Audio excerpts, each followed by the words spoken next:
Ah, welcome traveler. Come in, take a seat and put up your feet.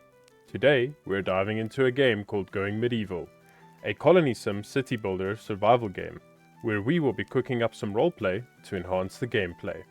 This is part 14 in our multi-part series, and if you'd like to see more of this, please like, subscribe, and drop a comment down below. Let's get cooking.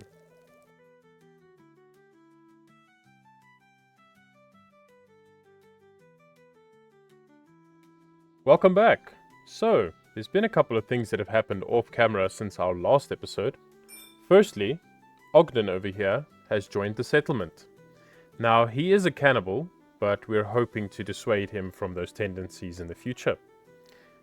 He can definitely be put to work and can help the settlement grow, as we still have a lot of work that needs to be done.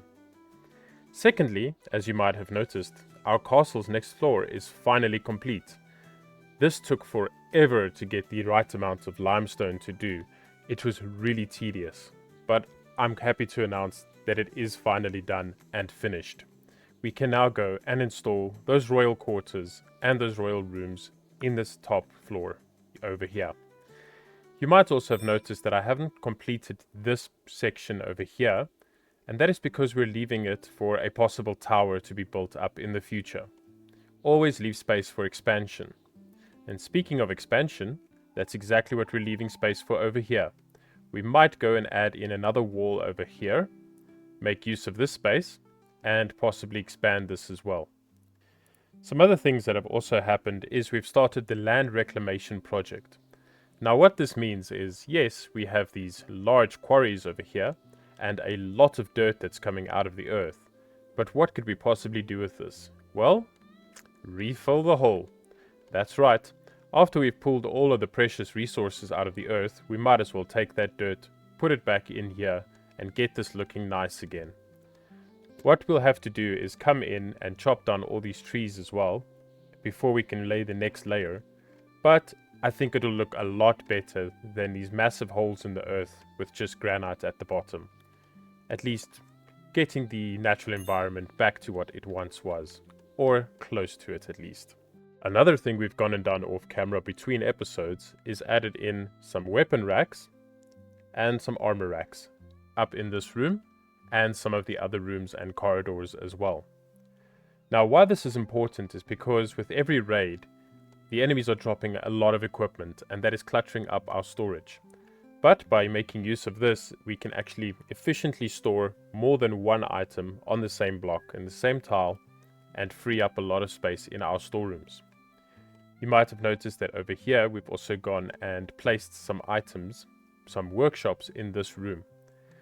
Now the reason why I've gone and done this, especially with this spirit distillery and the apothecary bench, is because they were in this room over here, which has now become our infirmary, but unfortunately the infirmary was not activating and acting the way it should because of those workshops.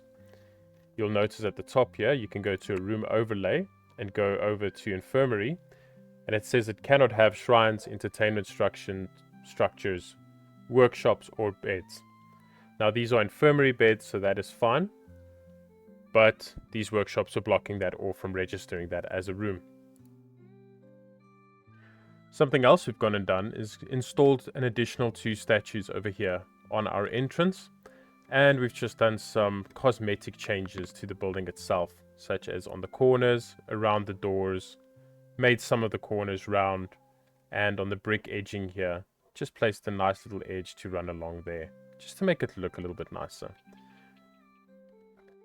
So what are we doing in today's episode? Well, firstly, we will be activating the construction of the cartography table over here. Why this is important is it will give us access to the region tab over here, and this will allow us to begin trading with other settlements. This is quite important as it will give us access to an additional source of limestone, especially limestone bricks. We're running quite low. As you can see over here, this is all the limestone that we've been able to get after our extenuous digging, as well as going out and digging into specific limestone veins and seams and pulling it straight out of the earth, which was quite tedious.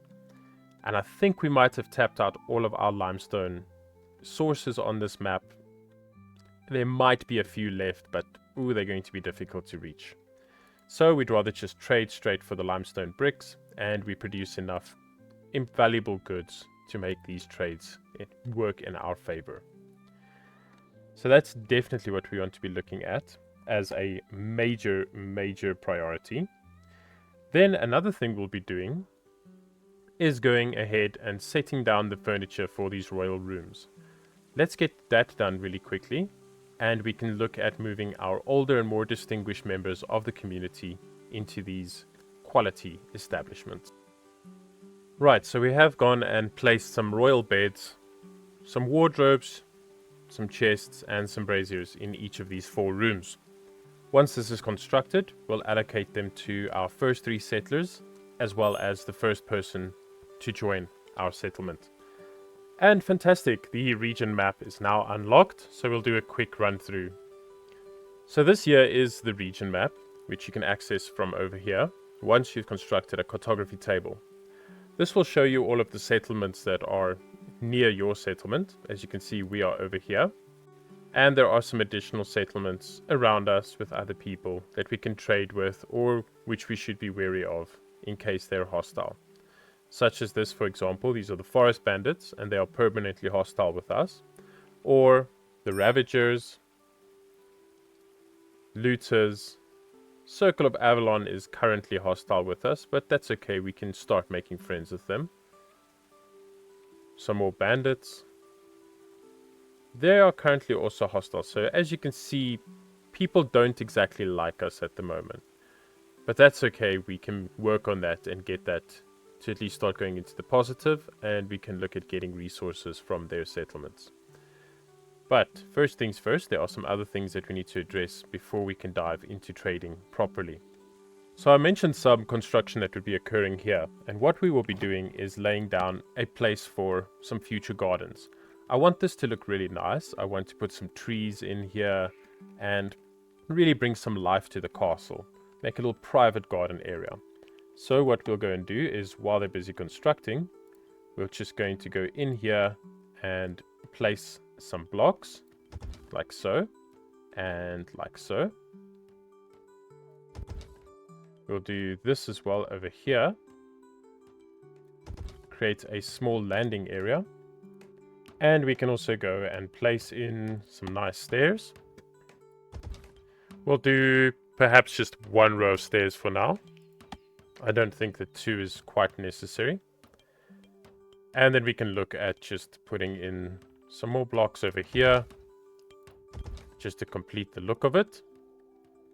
And then the rest we can go and fill in with soil. Now luckily we have plenty of soil for this, but I think it will do something like that. And then perhaps we just go and add another layer over here. And for over here we will just put, well, we'll work this out once they've built this up. Well, actually, we do have that, so our settlers won't get trapped in. So what we can do is we can just start adding this in as well. We're going to go for a slightly jagged look here, to at least give it a feeling of organic design. Perhaps we go and place in there, and that should be fine, and we can fill this up. Right, so we're going to let them construct this, and then we'll be back once everything is done. Right, so our villagers here have very successfully gone and finished building this little layer. So just to explain what's going on here, we've gone and wrapped it around in limestone blocks, just to make it look more fortified and more secure. And we've left open this little patch here of soil. The rest we've covered with bricks. And this will now act as a garden. We've placed some apple trees here, but in the future we'll look at planting some other things just to bring an aesthetic value to this little area here. I think it functions quite nicely, and it just adds a little something extra to the castle itself. We're also going to just put some merlons all the way around, just to wrap it up and make it part of the overall design. Right, so it is winter, which means this is the perfect time to build. And I think that we are going to construct the gatehouse. That's right, a proper Barbican gatehouse here at the entrance, where we can even have a portcullis situated into it for extra defense and set up something proper for our settlement. Now, limestone itself has been running quite low, so we won't be making use of that. But I think we'll make use of the clay bricks instead. It's going to add a slightly different color, obviously, being more brown instead of the grey of the limestone. But I think it'll look quite nice. And we should have enough clay then that we can do the same with the walls, also build them out of clay bricks instead of limestone. And this will also really allow our castle, being a different color, to stand out and be sort of a centerpiece to the settlement, and it won't quite blend in and get lost amongst all the rest of the structures. But right, we are going to have to break this all down, just leaving the wall, and then we can start designing what needs to come around here. Right, so we have this basic layout for our gatehouse. So the essential plan here is we are going to make use of this building here. The basement will be storage space, and then this building over here, the basement, will be turned into prison cells to accommodate the latest update for the portcullises and prisoners. Then on the ground floor, we will have windows along here that will act as murder holes, and we will install a portcullis here and a secondary portcullis over here. Then we'll go one floor up and install more windows for archers to shoot down upon any attackers that come through to this point. And then above that, we will then construct the roof of the gatehouse with defensible towers on top of that. Right, let's start working out a nice design for this. In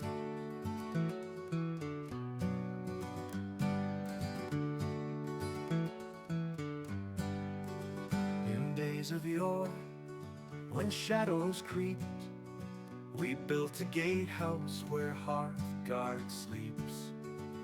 Brick by brick, with hands so worn, for every dawn, a hope reborn. Through misty moors and forest sedge, we labored hard on Barbican's ledge, with hammers loud and iron strong, to guard our homes where we belong. Raise the stones, let towers soar, keepers of the gate forevermore. In Hearthguard's heart, our tales unfold, of courage fierce and spirits bold. By candles light and moon's soft glow, our strength did grow through rain and snow. In tapestries of green and gray, we etched our dreams, come what may. The archers stand, their bows held tight, sentinels against the coming night. With walls so high, our fears took flight. In Hearthguard town, we'll hold the light.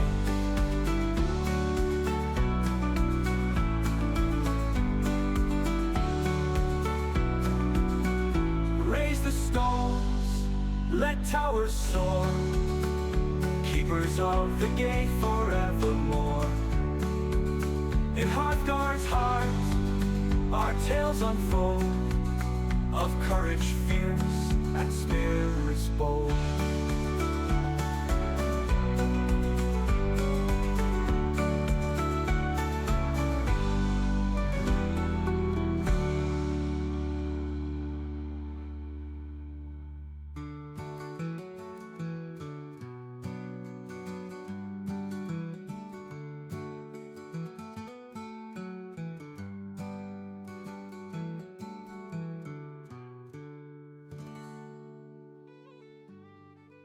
And here we go. We've gone and mirrored the design here onto this side and installed the design for the two portcullises and walkways above. We've left this square open to allow archer fire from above, where we will look at maybe installing some iron grates over this to create murder holes from above. But for the time being, this will act as our gatehouse, with the one on the right here, the basement of this will be the prison cells, and the one on the left here, the basement of this will be more storage for possibly grain, as that seems to be the product that is overflowing the most from our farms. But right, we're going to let our settlers construct this, and then we'll be right back.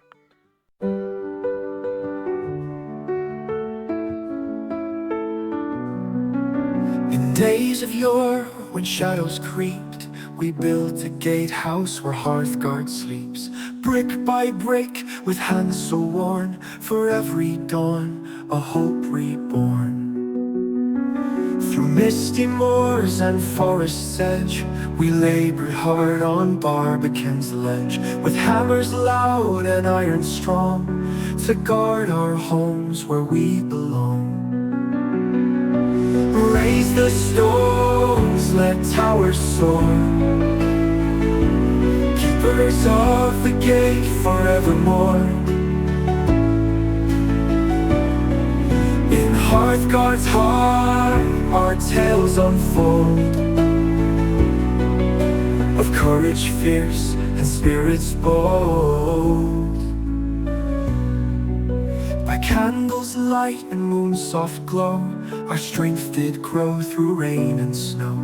In tapestries of green and gray, we etched our dreams, come what may.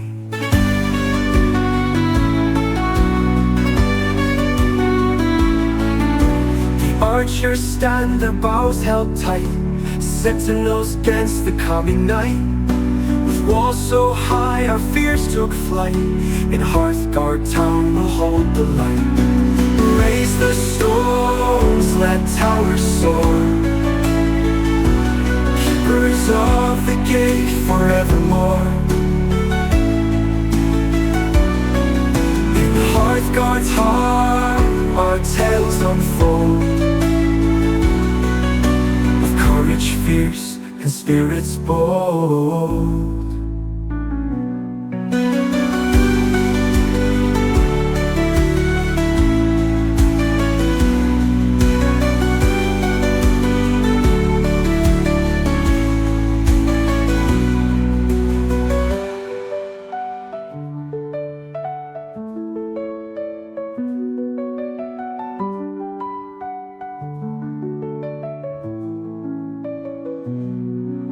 By candles light and moon's soft glow, our strength did grow through rain and snow.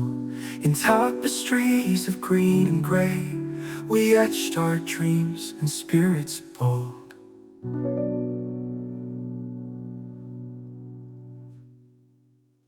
The archers stand, their bows held tight, sentinels against the coming night.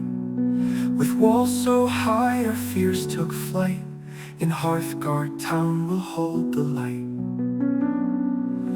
In Hearthguard town we'll hold the light. We'll hold the light. We'll hold the light.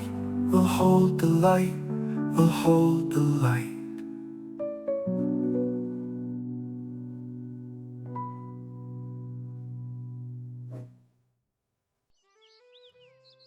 And finally, our gatehouse and Barbican is finally complete.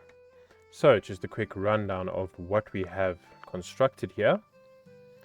We have basement levels, of which we will place prison cells over here and storage facilities over here. Then one floor up, we have murder holes between two portcullises. So over here we can station troops with spears that can attack through the windows. And then there's a wall here for them to hide behind in case enemy units with bows and arrows come through and stand over there. We will also place some weapons and equipment inside these halls for storage.